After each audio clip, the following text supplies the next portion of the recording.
Hello friends, welcome to the Adhyay classes, जिसमें हम कर रहे हैं 2025 सीबीएसई बोर्ड की प्रिपरेशन, जिसमें हम ला रहे हैं लगातार आपके लिए 2024 सीबीएसई बोर्ड के प्रीवियस ईयर क्वेश्चन पेपर, जिसमें हमने सेट ए को कंप्लीट कर लिया है। अब हम सेट बी के पेपर को देख रहे हैं। चलिए, आज हमारे सामने है 441 का सेट पेपर। चलिए इसको सॉल्व करते हैं। इसमें निर्देश दिए गए हैं। चलिए फर्स्ट क्वेश्चन पे आते हैं। ये देखिए, ये गद्यांश दिया गया है। आज के दौर में जिसे देखो वही दुखी, परेशान, हताश और उदास नज़र आता है। चलिए इस गद्यांश को सॉल्व करते हैं। ये 5 नंबर का है, इसको सॉल्व करते हैं। पहला है इसमें, आजकल लोगों की चिंता के कारण हैं। तो इसमें चिंता के कारण क्या है? ए, अस्वस्थ होना, वेतन कटौती, व्यावसायिक मंदी। सेकंड है, खुश रहने के लिए आवश्यक है। क्या आवश्यक है खुश रहने के लिए? डी, संतोषी होना। ठीक है। फिर थर्ड है, प्रत्येक व्यक्ति खुशी के पीछे क्यों भाग रहा है? तो इसका आंसर है बी, विभिन्न चिंताओं से घिरे होने के कारण। फोर्थ है हमारा, कथन और कारण को ध्यानपूर्वक पढ़िए, उसके बाद विकल्पों के आंसर दीजिए, है ना। तो इसमें हमारा कथन है, हमें अपने परिवार की खुशियों में सच्चे मन से और सक्रियता से उपस्थित रहना चाहिए। कारण है, यही प्रसन्न रहने का एकमात्र साधन है। तो इसमें आएगा हमारा सी, कथन और कारण दोनों सही हैं तथा कारण कथन की सही व्याख्या करता है। चलिए आगे बढ़ते हैं। इसका पहले का 5 वाला क्वेश्चन देखते हैं।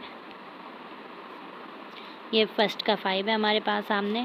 निम्नलिखित में से कौन सा वाक्य गद्यांश से मेल खाता है? तो इसका आंसर आ जाएगा, पहला है हमारा, संपूर्ण परिवार से जुड़कर खुशी पाई जा सकती है। दूसरा है, दादा दादी, चाचा चाची, बुआ आदि को मिलाकर परिवार मानना चाहिए। थर्ड है, दुनिया में सभी धनी कुंठाग्रस्त और हताश नहीं है।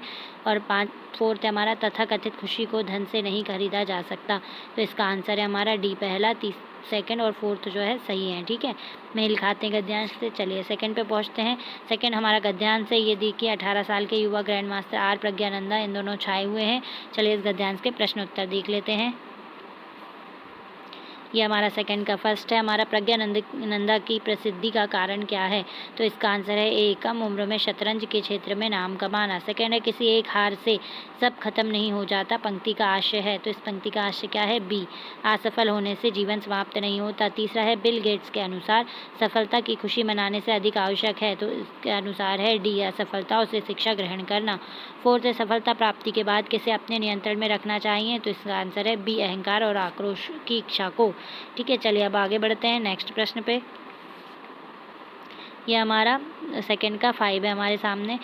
निम्नलिखित कथन तथा कारण को ध्यानपूर्वक पढ़िए और आंसर कीजिए। ठीक है, तो पहला कथन है हमारे सामने, सफलता के मद में हमें अपने से आगे दिखना ही बंद हो जाता है। और कारण है, हम अति आत्मविश्वास के शिकार होकर जरूरी मेहनत नहीं करते। तो इसका आंसर हमारा सही है डी, कथन कारण दोनों सही है, कारण कथन की सही व्याख्या करता है। तीसरे में पहुंचते हैं हम। पदबंध के प्रश्न हैं, 4 करने हैं आपको। चलिए स्टार्ट करते हैं पहले से।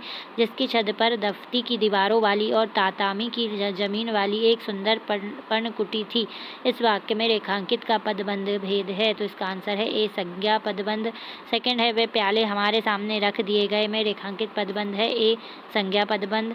थर्ड है, उसकी कल्पना में वह एक अद्भुत, साहसी, सुंदर और बलिष्ठ युवक था। इसमें रेखांकित पदबंध है सी। ठीक है, अपना विशेषण पदबंध। चलिए आगे बढ़ते हैं नेक्स्ट पे।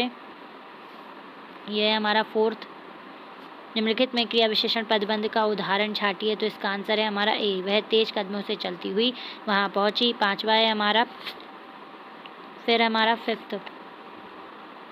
फिफ्थ है हमारा, वामीरो भीतर ही भीतर कुछ बेचैनी महसूस करने लगी थी। इसमें हमारा पदबंध क्या होगा? तो इसमें है हमारा पदबंध है ये हमारा आ जाएगा संज्ञा पदबंध। ठीक है, बी। फिर चलिए आगे बढ़ते हैं। फोर्थ पे, रचना के आधार पर वाक्य भेद कीजिए, 4 प्रश्नों के उत्तर दीजिए। तो पहला है हमारा इसमें, उपयुक्त सरल वाक्य छाट कर लिखिए। तो इसमें हमारा आंसर क्या आएगा? हमारा सही, इसमें आंसर है हमारा सही, पहले का सी। ठीक है, इसमें आएगा हमारा सी, आंसर सही आ जाएगा सी। युगल के बलिदान की कथा यहाँ बयान की गई है। सेकंड है, जो सभ्यता जितनी पुरानी है उसके बारे में उतने ही ज़्यादा किस्से कहानियाँ भी सुनने को मिलते हैं। तो इस पे ये वाक्य भेद है, ये वाक्य भेद है बी, है ना, मिश्र वाक्य का। चलिए आगे बढ़ते हैं नेक्स्ट प्रश्न पे। ये हमारा थर्ड थर्ड है मैं तुमसे परिचय पूछ रही हूँ और तुम बस एक ही राग अलाप रहे हो, तो इसका आप रचना के आधार पर वाक्य भेद है। सी संयुक्त वाक्य। फोर्थ है हमारा निम्नलिखित में से मिश्र वाक्य छांट कर लिखिए, तो इसमें हमारा फोर्थ का आ जाएगा हमारा डी मिश्र वाक्य है। आस की एक किरण थी जो समुद्र की देह पर डूबती किरणों की तरह कभी भी डूब सकती थी।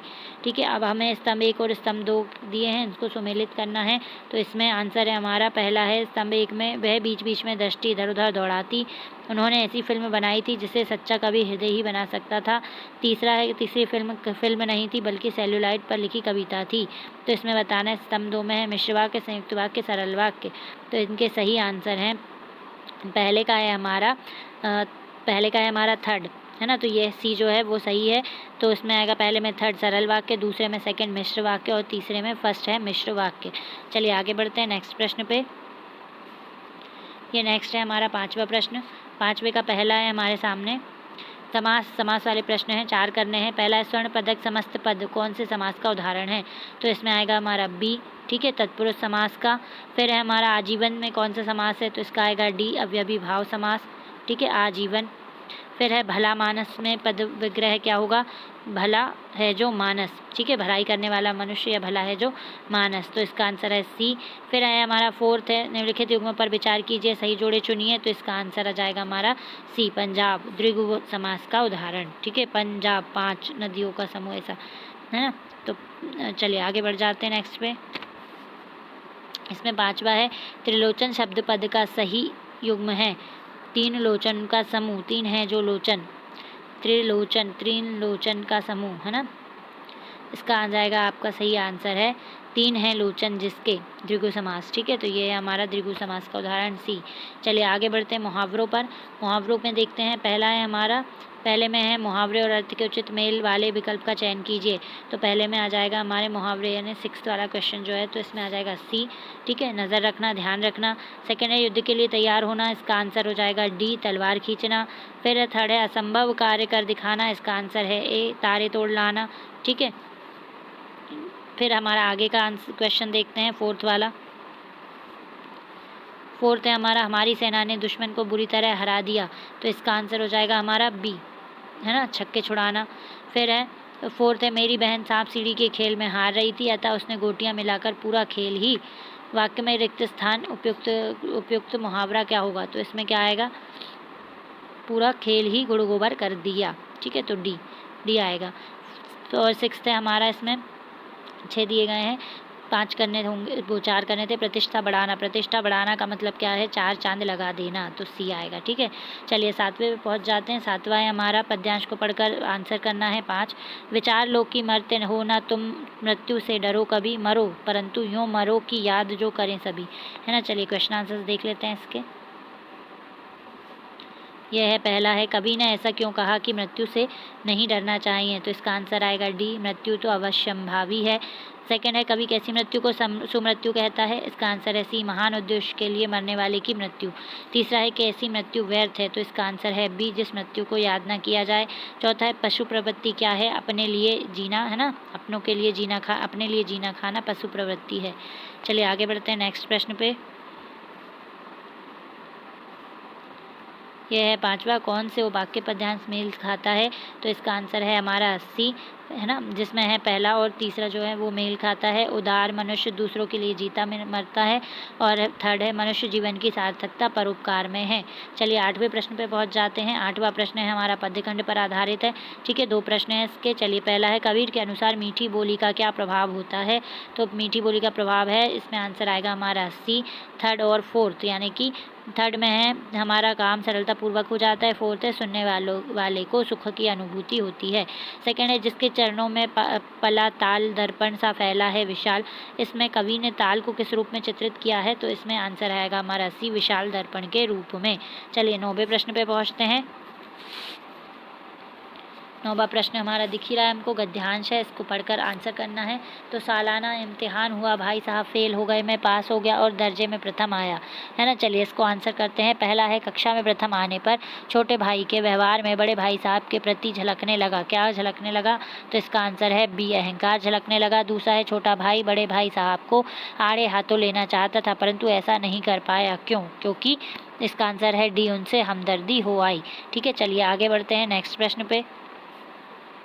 यह है थर्ड हमारा, छोटे भाई के अव्वल आने पर भाई साहब के व्यवहार में क्या अंतर आया? तो क्या अंतर आया था भाई? तो इसका आंसर है बी, उनके रौब में थोड़ी नरमी आ गई। फोर्थ है कथन कारण चुनकर लिखिए। तो कथन है भाई साहब गुस्सा हो गए और उन्होंने तलवार खींच ली। कारण है छोटा भाई सुबह से शाम तक गुल्ली डंडा खेल कर लौटा था। तो इसका आंसर क्या हो जाएगा? हमारे फोर्थ का आंसर होगा हमारा डी, कथन और कारण दोनों सही है। कारण कथन की सही व्याख्या करता है। पांचवा है वाक्य गद्यांश से मेल खाते हैं, ये बताना है कौन से वाक्य। तो इसका आंसर आ रहा है हमारा सी, सेकंड और थर्ड, जिसमें सेकंड है भाई साहब दुखी और उदास हो गए थे। थर्ड है छोटे भाई ने अपने हाव भाव से दर्शा दिया कि उन दोनों में कोई बराबरी नहीं है। ठीक है, ये सेकंड और थर्ड। चलिए आगे बढ़ जाते हैं 10वें प्रश्न पे।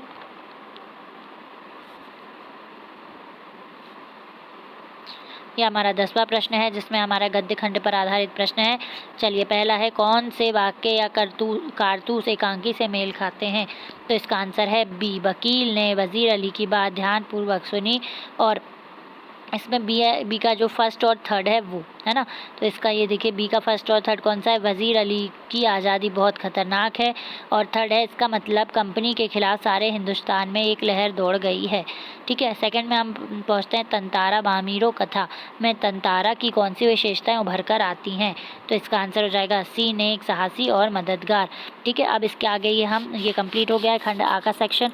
खंड बा पे पहुँच गए हैं। गद्य खंड के वर्णात्मक प्रश्न है, जिसमें से 3 में से कोई 2 करने हैं। चलिए पढ़ते हैं। पहला है डायरी का एक पन्ना, पाठ में 26 जनवरी 1931 को अमर दिन क्यों कहा गया है और उसके लिए क्या तैयारियां की गई? ठीक है, चलिए आगे बढ़ते हैं नेक्स्ट प्रश्न पे। नेक्स्ट है हमारा सेकंड है फिल्मकार शैलेंद्र के बारे में लेखक ने क्या कहा? उन कथनों से आपके मन में शैलेंद्र की कौन सी छवि उभरती है? थर्ड है हमारा अब कहाँ दूसरे के दुख से दुखी होने वाले पाठ के लेखक की माँ की तरह आपकी माँ भी आपको कुछ हिदायतें देती होंगी। उन्हें अपने शब्दों में लिखिए और बताइए कि आप पर क्या प्रभाव पड़ा। अब आगे 12वां प्रश्न है पद्य खंड का, जिसमें भी 3 में से कोई 2 करने हैं। पहला है श्री कृष्ण के दर्शनों के लिए मीरा कौन कौन से कार्य करने को तत्पर है? इनसे श्री कृष्ण के प्रति मीरा के किस भाव का पता चलता है? सेकंड है कैफी आजमी का यह गीत कर चले हम फिदा किनके बारे में लिखा गया है? इस गीत की विशेषताओं का वर्णन कीजिए। तीसरा है आत्मत्राण कविता की कौन सी 2 बातें आपको बहुत प्रेरित करती हैं और क्यों? अपने शब्दों में लिखिए। 13वां प्रश्न है हमारा पूरक पाठ्य पुस्तक से लिया गया है। 3 में से 2 प्रश्न करने हैं। चलिए पहला है लेखक का हरिहर काका से घनिष्ठ जुड़ाव है, पाठ में आए इस कथन को तर्क सहित स्पष्ट कीजिए। दूसरा है सपनों के से दिन, पाठ में लेखक को बचपन में प्रकृति कैसी प्रतीत होती थी, उस समय लेखक फूलों के साथ कैसा व्यवहार करता था। थर्ड है हमारा टोपी शुक्ला का दोस्त इफ़न था लेकिन उसकी घनिष्ठ दोस्ती इफ़न की दादी से भी थी। इस कथन को टोपी शुक्ला पाठ के आधार पर स्पष्ट कीजिए। नेक्स्ट प्रश्न है 14 का प्रश्न है हमारे पास। इसमें हमें अनुच्छेद दिए गए हैं, कोई एक विषय पर अनुच्छेद लिखना है। पहला है सड़कों को कचरे से बचाओ, संकेत बिंदु है। पहला हर कोई फेंक रहा कचरा, सोच बदलने की ज़रूरत, स्वच्छता के लिए जागरूकता अपेक्षित। सेकंड है मेरी रेगिस्तान यात्रा, जिसके संकेत बिंदु हैं धूल ही धूल। सेकंड है रात की शीतलता और सौंदर्य। थर्ड है तापमान एवं लोक संस्कृति। चलिए थर्ड क्वेश्चन है अब हमारा आज़ादी का अमृत महोत्सव, जिसका संकेत बिंदु है आज़ादी के 75 वर्ष, हर घर तिरंगा क्यों, विभिन्न कार्यक्रमों का आयोजन। अब हम 15वें प्रश्न पे पहुंचते हैं, जो आपको 2 दिए गए हैं, जिसमें से कोई एक करना है। आप साहिल या सारा है नगर निगम की अधिकारी को लगभग 100 शब्दों में पत्र लिखकर अपने मोहल्ले के पार्क की दुर्व्यवस्था को सुधारने का निवेदन कीजिए। पार्क में बिजली और स्वच्छता का अभाव है, जिसके कारण वह असामाजिक तत्वों का अड्डा बन गया है। या फिर आप सुरभि या सौरभ हैं, आप बेंगलुरु घूमने जाने वाले हैं, किसी होटल के प्रबंधक को ठहरने तथा घूमने की व्यवस्था का व्यय आदि जानने के लिए लगभग 100 शब्दों में एक पत्र लिखिए। चलिए आगे बढ़ते हैं 16वें प्रश्न पे। 16वां प्रश्न है, पहला है 16वें का, विद्यालय के सांस्कृतिक सचिव के रूप में आप अंतर विद्यालयन कहानी प्रतियोगिता की जानकारी देते हुए छात्रों को इसमें भाग लेने के लिए प्रोत्साहन हेतु लगभग 60 शब्दों में एक सूचना तैयार कीजिए। या फिर आप छुट्टी के बाद स्कूल की बस से घर जाते हुए आपका एक बैग बस में ही छूट गया, बस का रूट नंबर और अपने बैग का विवरण देते हुए विद्यालय के सूचना पट पर लगाने के लिए एक सूचना लगभग 60 शब्दों में दीजिए। दोनों में से कोई एक। 17वां प्रश्न है, स्कूल बैग बनाने वाली कंपनी विद्यार्थियों के लिए विशेष बैग बाजार में लाना चाहती है, उसके लिए आकर्षक विज्ञापन लगभग 40 शब्दों में बनाइए।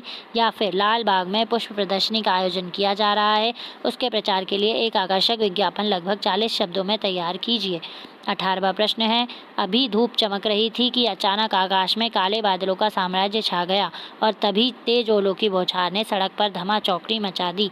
इस कथा को लगभग 100 शब्दों में आगे बढ़ाकर लिखिए, या फिर नगर निगम के स्वास्थ्य अधिकारी को लगभग 100 शब्दों में ईमेल लिखिए, जिससे खाद्य पदार्थों में मिलावट पर अंकुश लगाने के लिए कड़े कदम उठाने का आग्रह किया गया हो।